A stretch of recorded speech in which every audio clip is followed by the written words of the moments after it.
Hello, welcome to Teeing Off on this Wednesday, October 18th. I'm RJ McCullough. This week we've got the CJ Cup at 9 Bridges. I'll go over some storylines, go over the field breakdown, go over the DraftKings stuff, who I like, who I don't like. Talk a little Tiger Woods. But first, gotta go over Pat Perez's victory at the CIMB Classic. Pat, a man that has made quite clear he not only doesn't work out, he doesn't eat well, but he can win golf tournaments. Pat finished 4 shots ahead, and minus 24. He went 66, 65, 64, 69. Nice. And won by 4 over Keegan Bradley. It was Keegan's best finish in a long time. Xander Schauffele and Sung Kang finished tied for 3rd at 17 under, while Cameron Smith and Hideki Matsuyama rounded out the top 5, tied at 16 under. Two-time defending champion Justin Thomas finished tied for 17th. Couldn't really get it going, but not too shabby for him. Also around the tour, I mentioned Tiger Woods. He has not only been posting more swing videos, he did those videos in a red shirt and posted them on a Sunday, which kind of got everyone riled up, and then followed that up with announcing through his agent that he has been cleared to resume all golf activities. So you can choose to look at that one of two ways. Cleared to resume all golf activities. I mean, swinging a golf club is all golf activities. So if you look at it that way, it's not that big of a deal. But it's Tiger Woods. He's swinging. He's back. Okay, he's not back, but he's back swinging. I don't know if he's going to be back by the end of 2017. But I'm starting to believe he's going to be playing in the Masters. I'm starting to think it. But I am a little biased. I love Tiger. So take that with a grain of salt. Anyways, moving on to actual things in the actual real golf world that we can be sure of. This week's tournament is the CJ Cup at 9 Bridges. The course is called the Club at 9 Bridges. There's 8 actual bridges, 1 metaphorical bridge between the members and the players, something like that. Doesn't really matter, but just explaining the name. Anyways, the Club at 9 Bridges, 7,196 yard, par 72. So we got 4 par 5s again. It is located on Jeju Island, pardon the pronunciation. It's a resort destination just south of the Korean mainland. So we're on a bit of the Korean swing continuing this week. 9 Bridges opened in 2001. It's the only Korean course ranked among the world's top 10 courses. As I said, the name's a little misleading. It actually has 8 bridges. The 9th is, yes, that link from the club to members and guests.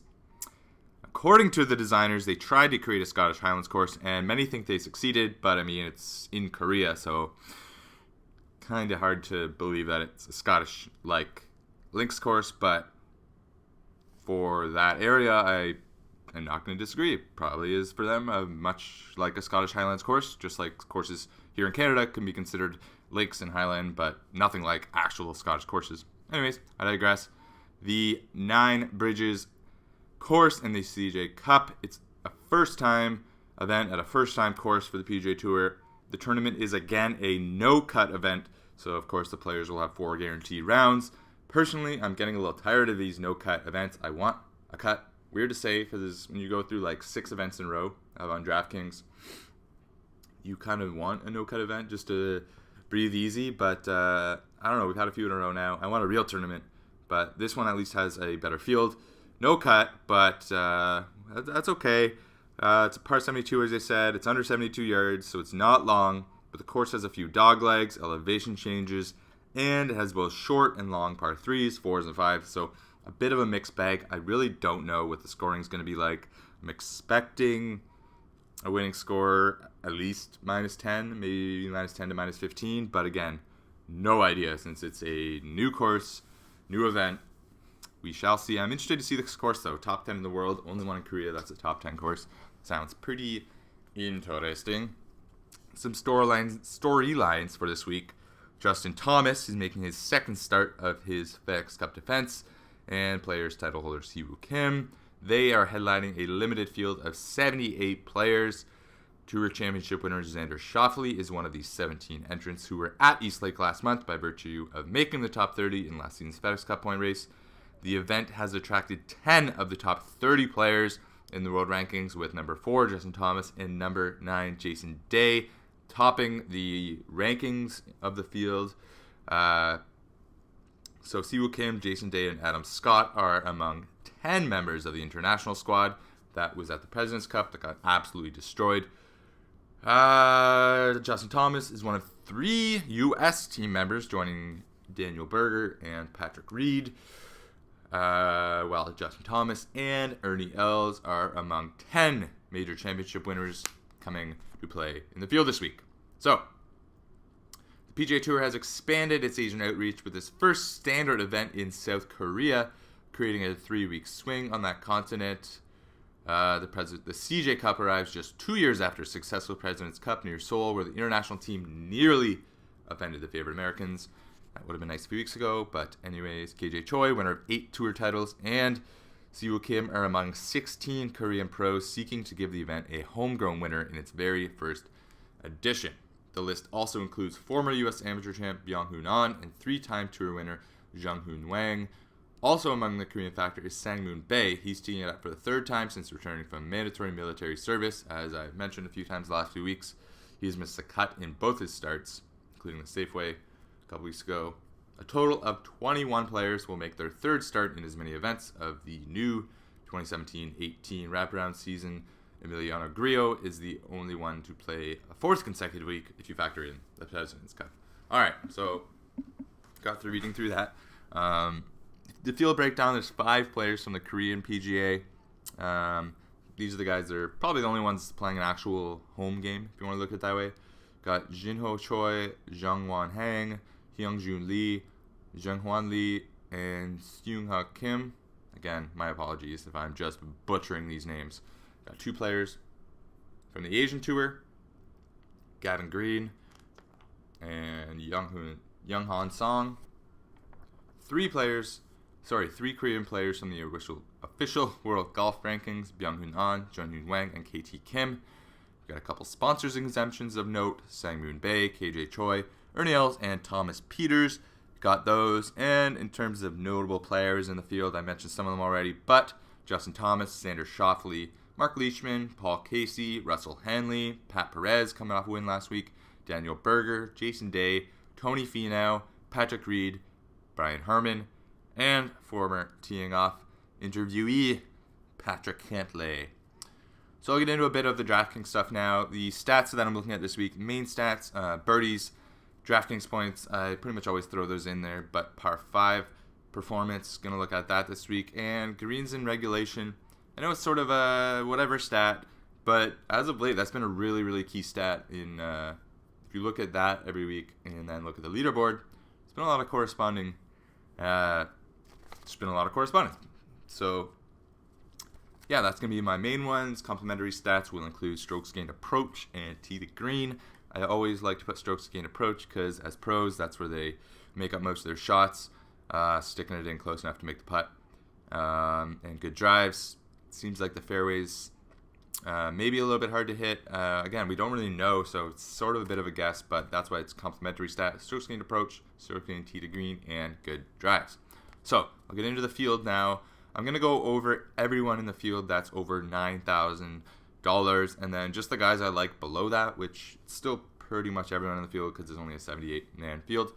And then I'll give you my optimal lineup. So just going from the top, Justin Thomas, there are 4 guys in the above 10,000, so that sort of double digits area. All 4 of them I actually like this week. 2 of them I really like. So going top to bottom, Justin Thomas is the top priced guy once again this week. He comes in at $12,100. He finished 17th last week in his debut. In stats ranking, I've got him 3rd overall, and he ranks top 10 in quite a few of them in the field. He's 1st in DraftKings points in his last 24 events in the field. Everyone in the field, they did it by last 24 rounds. Sorry, not 24 events, 24 rounds. So Justin's 1st in DraftKings points, birdies, and Sturski and Tee to Green, and he's 4th in approach. So he has a few categories that are kind of lingering behind, but overall he looks good this week. I'm not going to play him, I don't think. Maybe just one. I might do like, say, 10 lineups and maybe play him in 1 or 2. But at that price, it's really hard to round out your lineups. Probably my favorite guy, but again, hard to pick someone in this tier just because of the way it's going to affect the rest of your lineup. But Paul Casey, he finished 7th so far this year, and he was 5th at the Tour Championship. He's 1st overall in the stats rankings, 1st in approach, 2nd in tee to green and green regulation, and 3rd in DraftKings points and birdies. Jason Day is the 3rd priced guy, 10,600 on DraftKings. He has not had a start yet this season, but in the playoffs at the end of last year, his last 3 finishes were 17th, 4th, and 25th. Not too shabby. He comes in at 10th on the stats, at 2nd in DraftKings points and birdies. I don't think I'm going to play him at all this week. Just of those top 4 guys, I would have him 4th. So, hey, feel free to play him. I do like him and all. He's a great player. For all we know, he could win this week. But just by the odds, probably not going to play him this week. The last guy in that range is Tony Finau. I do like Tony Finau, and he is playable because he's 10,200. He finished 2nd in his first start this year, 7th in his last start last year at the Tour Championship. So good for him, obviously. He's 6th ranked in the field in my stats, 3rd in par 5, 6th in birdies, and 8th in DraftKings points. So that's the top range. Again, Casey and Finau would be my top 2 guys to take from there. I'm not sure if I'll actually play. I'm sure I'm going to have a couple of lineups that are not including of any of those guys, because there's a lot of guys I like actually in the rest of the field. So the next sort of bracket that I had was between 9,000 and 10,000. So there were 7 guys here.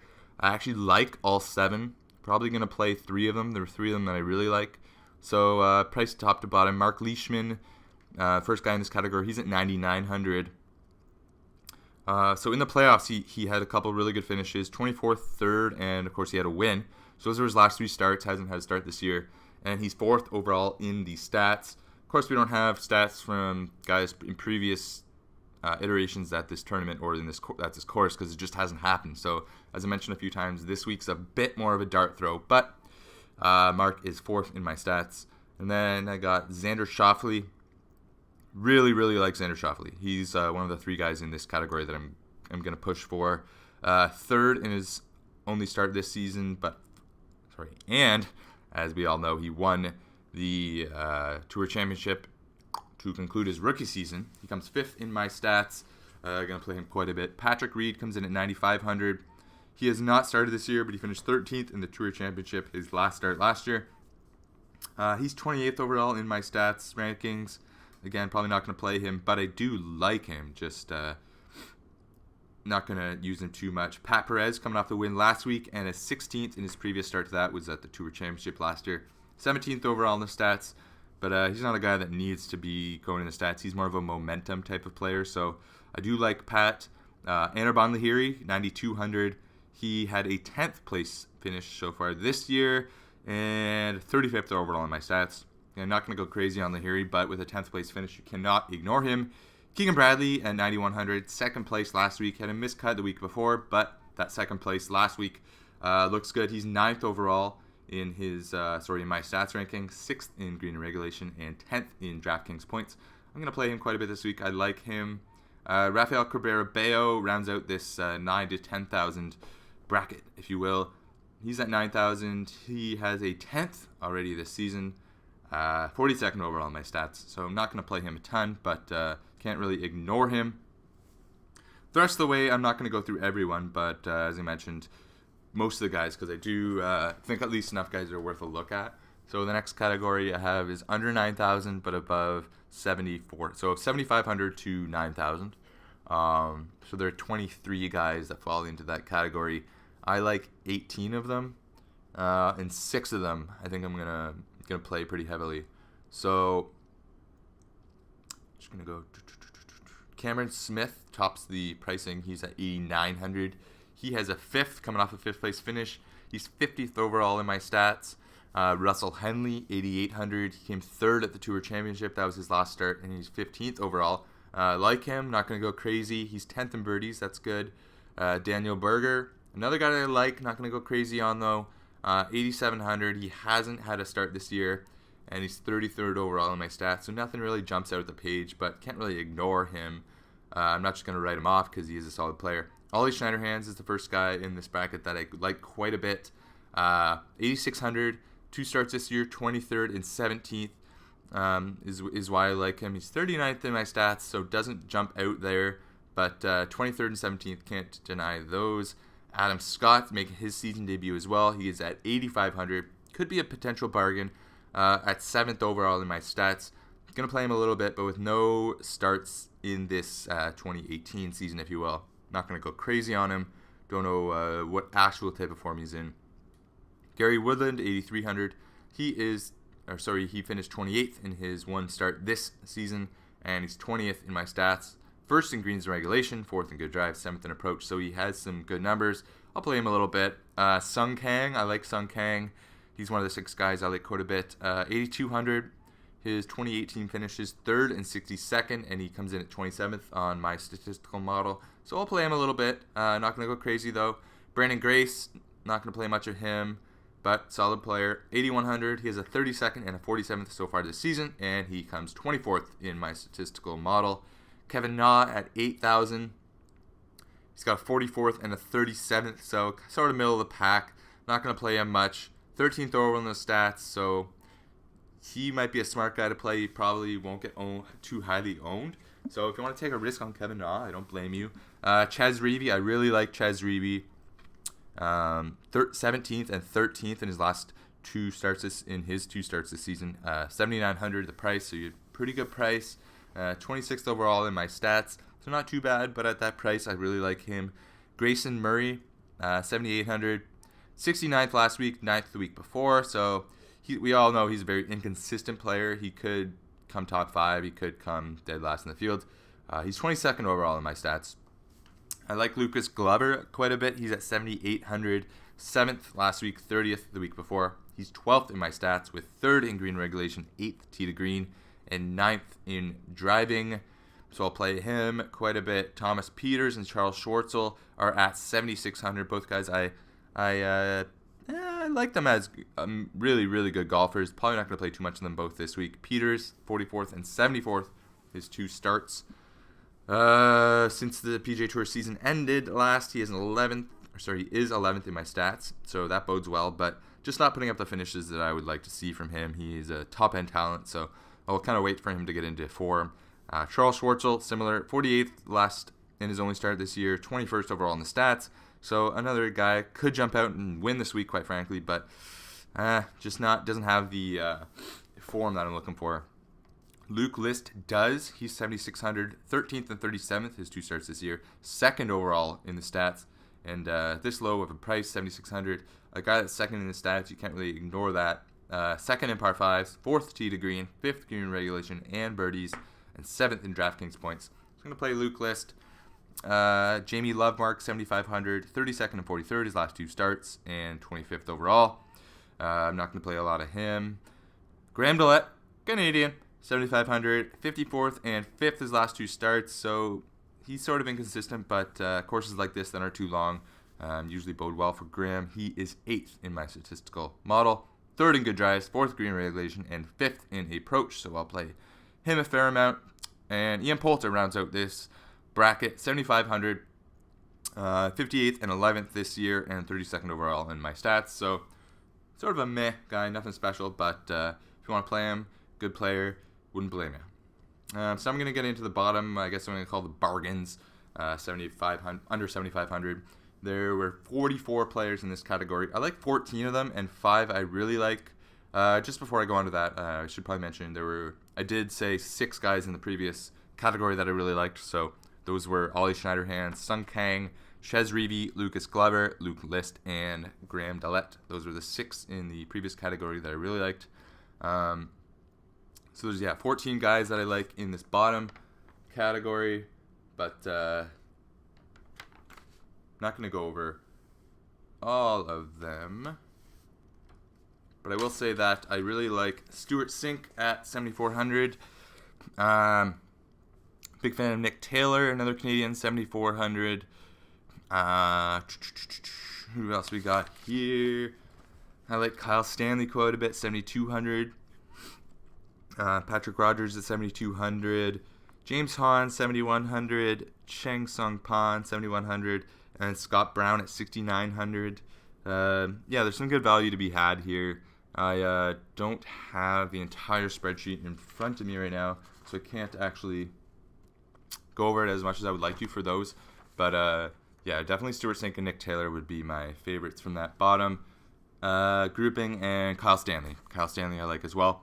So my optimal lineup this week, actually I'm going to take out one of the top guys to sort of be able to fill it out more. So I would like Stuart Sink, 7,400, Nick Taylor, 7,400, Xander Schauffele, 9,800, Ches Reavie, 7,900, Lucas Glover, 7,800, and we'll go Keegan Bradley, 9,100. That gives you a total of 49,400. You can maybe mix and match one or two of those guys if you would like to complete your 50,000, but it's not always the best idea, obviously.